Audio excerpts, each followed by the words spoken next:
അങ്ങയുടെ മൊഴിയിൽ നിന്നൊഴുകും തിരുവചനം ഒരു മനമായി കേൾക്കാം, ഒരുമയോടെ പാടാം, അനുഗ്രഹമായി തീർക്കാം ഈ സുദിനം നമ്മിൽ വചനത്തിൻ കൃപയോടെ മുന്നേറിയിടാം.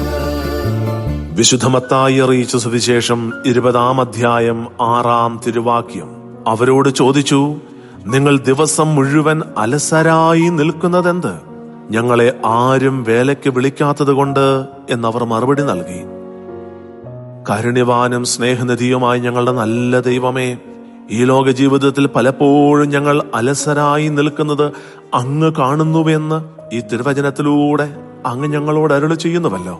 ദൈവമേ, അങ്ങ് ദാനമായി നൽകിയ ജീവിതത്തിൽ ദൈവത്തിന്റെ ഒരു മകനായി മകളായി ലോകത്തിലേക്ക് അങ്ങ് ഞങ്ങളെ അയച്ചിരിക്കുമ്പോൾ ഞങ്ങൾ അലസരായി ജീവിക്കേണ്ടവരല്ല, മറിച്ച് ആത്മാക്കളുടെ രക്ഷയ്ക്ക് വേണ്ടി അധ്വാനിക്കുവാൻ വിളിക്കപ്പെട്ടവരാണ് എന്ന് തിരിച്ചറിഞ്ഞുകൊണ്ട് ജീവിക്കുവാൻ ഞങ്ങളെ അനുഗ്രഹിക്കണമേ എന്ന് പ്രാർത്ഥിക്കുന്നു. കർത്താവായ ദൈവമേ, ഒരാത്മാവ് പോലും ഈ ലോകത്തിൽ നഷ്ടപ്പെട്ടു പോകാതെ ആത്മാക്കളെ സ്വർഗത്തിലേക്ക് എത്തിക്കുവാൻ ആവശ്യകമായ തീഷ്ണതയും അതിനുവേണ്ടി അധ്വാനിക്കുവാൻ ആവശ്യകമായ ദൈവകൃപയും ആത്മാർത്ഥതയും നൽകി ഞങ്ങളെ അനുഗ്രഹിക്കണമേ എന്ന് അങ്ങയോട് ഞങ്ങൾ ഇന്ന് വളരെ വിശേഷമാവിധം പ്രാർത്ഥിക്കുന്നു.